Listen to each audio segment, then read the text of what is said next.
All right, there's been a lot of discussion over why do doctors or referees stop fights on cuts since we had two major cuts in the last UFC, one with Yadong Song, the other with Greg Rodriguez. One fight was stopped while the other one wasn't. There's a lot of discussion in why. Why is the doctor coming in and stopping one when he's not stopping the one that would seemed actually worse than the one that he ended up stopping? There's a lot of things that go into why a doctor comes in and stops a fight based upon a cut. All doctors are going to be different, and you'll get some doctors that are emergency room doctors that are ringside physicians. Some are neurosurgeons that are ringside physicians. Some are plastic surgeons, and they all do things a little bit different. But what they're really looking at and what they're looking for is not just the size of the cut, but the location of the cut and what that cut does to the vision of the fighter and where that cut is as far as crossing multiple muscular structures. If you look at the Greg Rodriguez cut, it's a good one. And it has what we call legs, because it's not only the straight cut from basically connecting his eyebrows, it also has a cut that's going straight up and down. And that cut that's going up straight up and down, although it is small, that causes more concern for the doctor than that big laceration that you see going across. If you saw the picture of Greg Rodriguez's cut, you also saw an arterial vein that was running that did not rupture, did not cut, did not pinch and start to bleed. And that's a good thing, because I saw people saying, oh, he would have died. No, he would not have died, but he would have pumped out a lot of blood. As far as every time his heartbeat went, you would have seen a spray of blood coming out, and it would have gotten a lot messier and possibly would have led to the stoppage of that fight based upon the cut. That was a legally placed knee by Chidi Njokuani. It was a great shot, and it was a great job by Greg Rodriguez to be able to fight through that.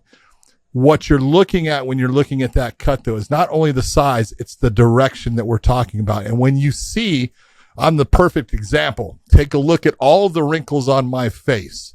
And when you see cuts that are going in the direction of the wrinkles in my face, that's usually a good thing, and that's usually ones that the doctor will allow the fight to continue on. When they're running with the lines of the face, they're not running across multiple muscular structures that can cause a problem as the physician, whoever it is now in the back and suturing that fighter. You saw that Greg Rodriguez, immediately was put in a position with the physician. The physician goes and he sutures Greg Rodriguez, usually in the back of the arena. Sometimes they'll actually take him to the hospital. But what they're looking for in stopping it is multiple structures being affected. The one with Greg Rodriguez, that straight up and down that was in the middle, kind of made it look like an upside down T. That was the worst part of that cut, even though it seemed like this big one was.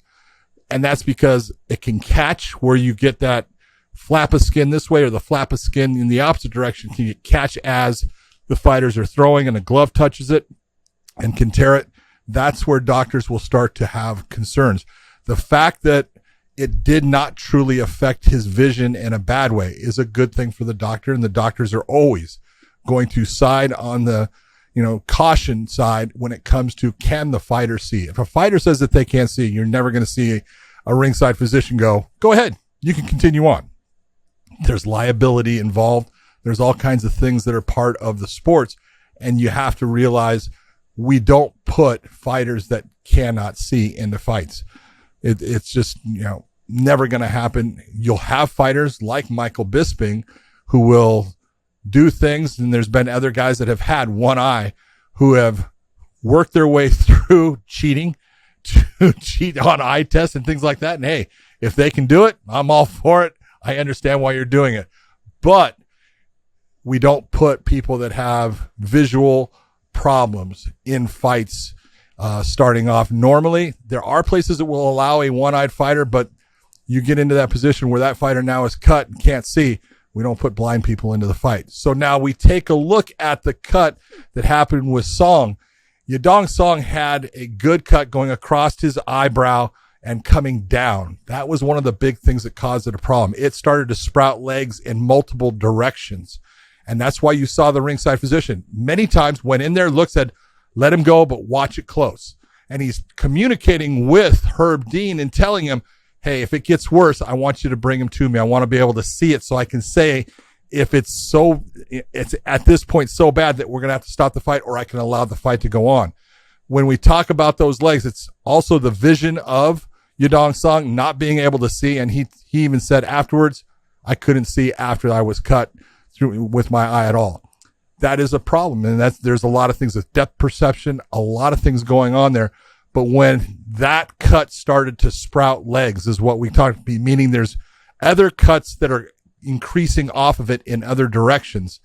That's why the ringside physician at that point said, I can't let the fight go on anymore. Yes, it was going into the fifth and final round, but the cut had gotten so bad and become so difficult for them to repair that they want to make sure that they're able to repair it in a way that the fighter is not going to be affected further on in their career based upon that cut.